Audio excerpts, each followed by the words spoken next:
Banau lives in Malaysia. Banau and his uncle are on their way home.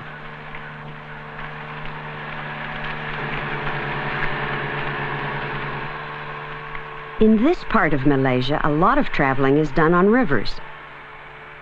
Dense forests make it difficult to build roads in this tropical land. It's hot and rains a lot in Banau's country. Heavy tropical rain. Thick forests thrive in this hot, wet climate. The rivers that flow through these forests are often the only roads.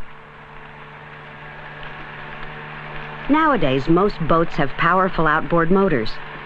But not very long ago, boats had to be paddled, and journeys took a long time. Malaysia is in Southeast Asia. It's shown here in orange. Malaya, also called Peninsular Malaysia, has 11 states. Across the South China Sea are 2 more. Sarawak, the frontier state, is the largest in the Federation of Malaysia. Banau lives in Sarawak. He's traveling on the Rijang River. He and his uncle have reached a dangerous stretch of the river.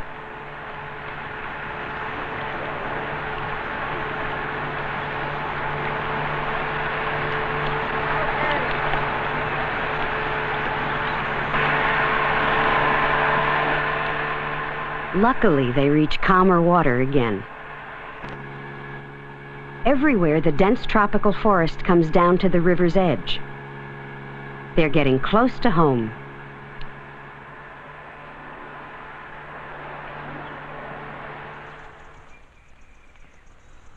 Banau and his uncle are Dayaks, a group of people who were the original inhabitants of Sarawak.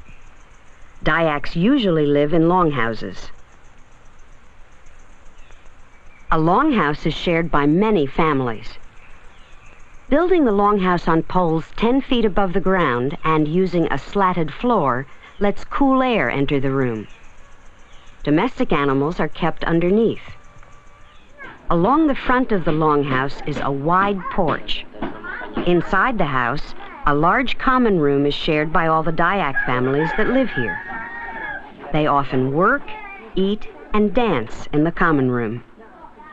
This Dayak woman is making a mat from rattan, which is a climbing plant. These people make many things from materials they find in the forests around their home. An old man skillfully makes string from a fiber that grows in the rainforest. The Dayak women weave beautiful cotton blankets.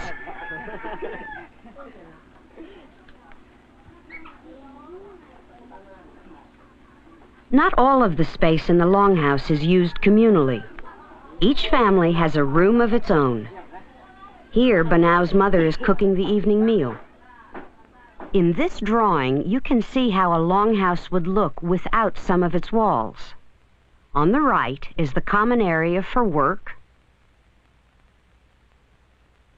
To the left are the private rooms, one for each family. Under the roof is storage space where rice and other foods are kept. The Dayaks grow most of their food.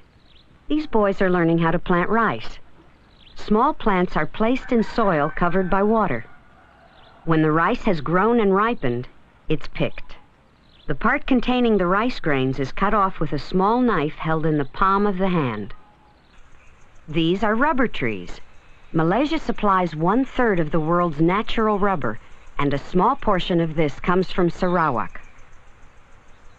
Rubber is made from the sap of the rubber tree. Trees are tapped in the early morning by slicing the bark diagonally. The sap is collected in clay cups or bamboo bark. The small amount of rubber which comes from Sarawak is important to the Dayak people. It's something they can trade for other goods. The sap, known as latex, oozes out of the cut. In 2 or 3 hours, the cups are full, and the tapper returns to empty them. In peninsular Malaysia, the collected latex is usually taken to a processing center. But in Sarawak, families process the latex at home.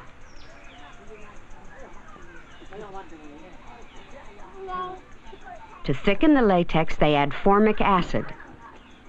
The thickened latex is flattened into thin sheets.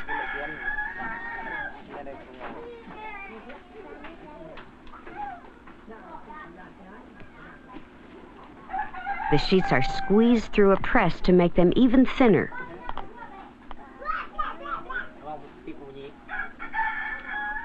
Then left on the porch to dry in the sun.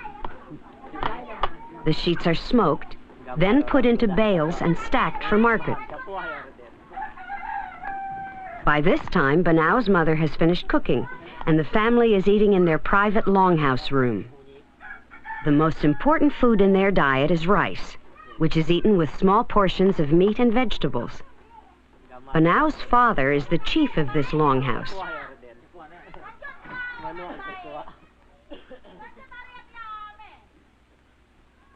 Banau's sister has already learned that it's good manners to pick up food with the right hand, but never the left. Banau's father has given him a job to do tomorrow. With his uncle, Banau heads down the river to the market town of Kapit. They plan to sell rubber and rattan in order to buy other things the family needs.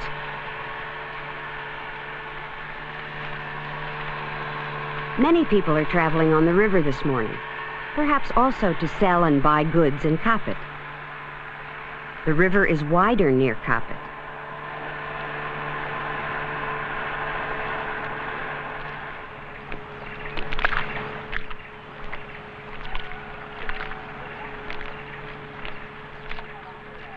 Banau carries the bundle of rubber and his uncle handles the rattan.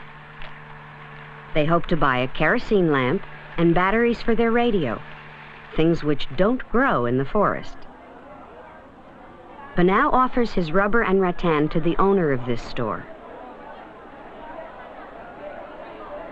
Like many of the business people in Malaysia, she's Chinese. While the shopkeeper figures out what Banau's articles are worth, he talks to her nephew, a Chinese boy named Li Min Dun. Within a half hour, Banau, his uncle, and the shopkeeper have settled on a fair price. After purchasing the lamp and batteries, it's time to head up the river for home. Banau's father will be pleased with the outcome of this trip.